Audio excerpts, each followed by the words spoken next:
Okay, this is my first section of my Kent Banjo reverberation or restoration, yeah, whatever you want to call it. Kent 5-string banjo was found in the garbage on the side of the road. I'll show you a picture of what it looked like actually when I first started it. They had a bag of parts. These all came off the original truss rod, still original. Basically, I'll go through all the original parts first, then see what we got new. I bought a few new things today to help with this restoration. So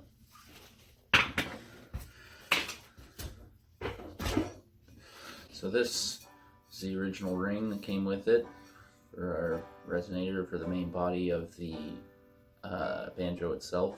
Got this measured today. It is straight. It's 11 1/16. For polishing the neck, I got just some steel wool, really fine, and mineral oil. This is used a lot for cutting boards. It's really good for your fretboard. Helps with it and bring it back kind of fresh. The things I picked up were, we were short 5 feet and 5 brackets. That was around $25. We got a bridge here. This bridge, just a $10 bridge. A skin for our head. It's 11 1/16 head. There was no head. It was found in the garbage. This is the tension hoop. This is the only tension hoop we could find. Will need to be cut and welded. Gross grime and dirt. We gotta try to get that off. So that's what the steel wool's for. Steel wool. Start having fun.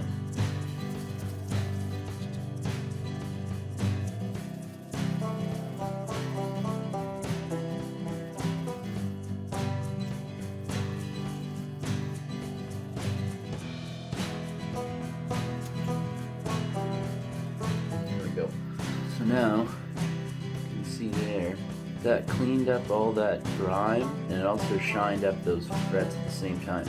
So here's some shots of what the banjo actually looked like before I started. And this is the neck before we did the sanding. This is after the steel wool, and another shot before. You can see how after the steel wool it brings out a lot of the color in the neck, in the rosewood, and in the frets. And then we use the steel wool on the base of the body as well. You can see that also makes quite a difference in cleaning up the old grime and dirt that's on the existing banjo. After we're finished that, it's time to move on to do a clear coat of polyurethane on our banjo.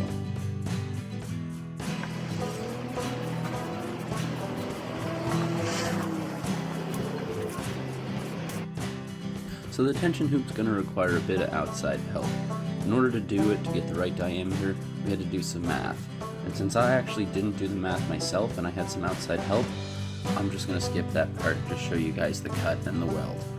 So since I trusted my uncle who did the work for me, he did the measuring, and then we decided to do some rough fittings to our banjo skin. After we decided that it was the right fitting for what we were going to use, we then did the welding. Leave all your welding done to a professional welder, like this guy. And then, when you're finished, it should look something like this. So now, we just have to do some hand sanding just to finish it all down, to get it a bit smoother to fit onto our base. Now I'll jump quickly to the base with the tension hoop and the skin on it, just so you can see what it looks like all together with all the feet and brackets. And here it is now. That's actually our finished weld with the sanding and a loose fit of our skin. There's our beautiful weld there.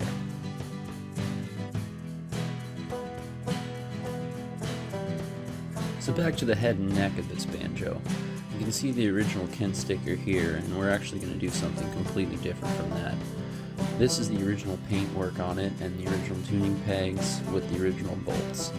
It looks pretty rough, and you can see some of the wood showing through, some glue job and some loose kind of bolts and screws that were from the original owner.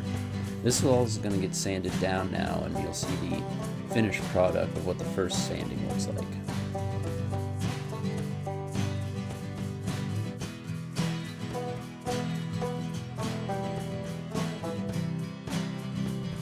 Here's our finished sanding job for the first pass on the sand. Now most of this we'll do over again with some 220 sandpaper just to polish it up and get it a bit nicer. But first we have to do some work on one of those bolts I was talking about and replace that with a new stainless steel bolt that'll have to be grinded down in order to fit this banjo properly. So fair warning that here's where this becomes less of a restoration project and more of a customization project. So I began to choose some different types of inlay that I'm going to start putting on the headstock here instead of using the Kent logo. If you want to know what these 3 types of wood are, please message me in the comments.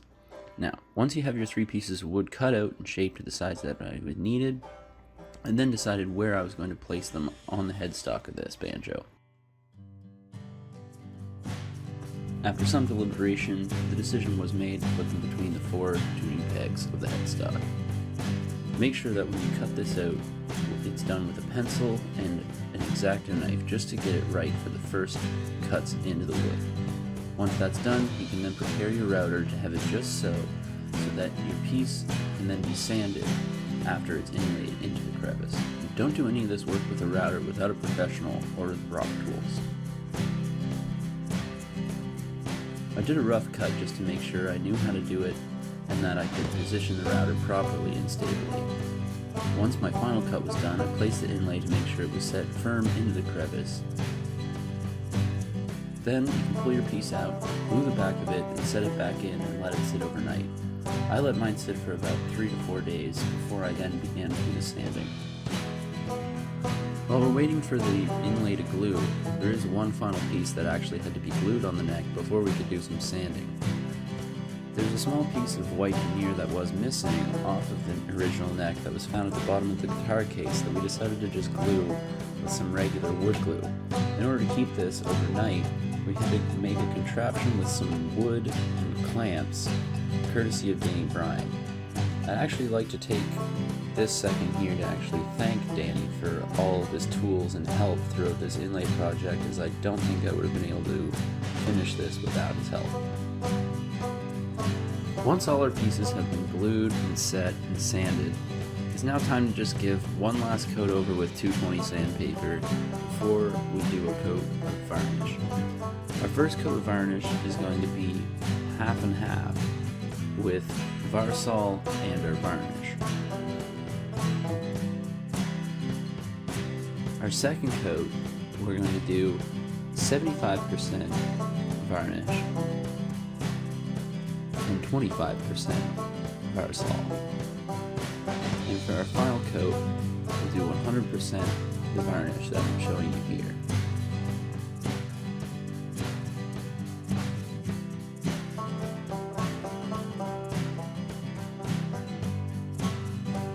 And between each coat, I let this sit for about 2 days before giving it another rub down with 220 sandpaper and then a coat of varnish.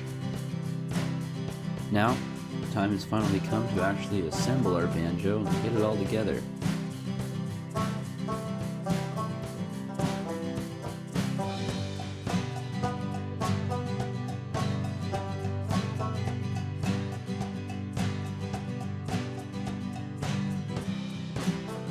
This is the final product once we have all of our screws in our neck and our guitar strings on there. I use G15 strings.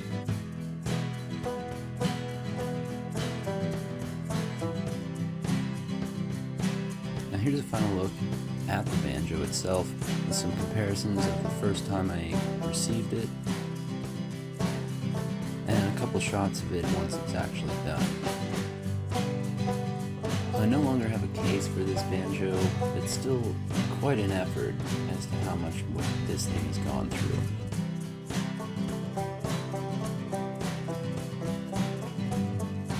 Now looking back, I kind of wish I had a shot like this of the banjo when I had first received it, but again, this is my first video, and hopefully they'll only get better with time. If you guys have an instrument you want to send me to work on, please let me know.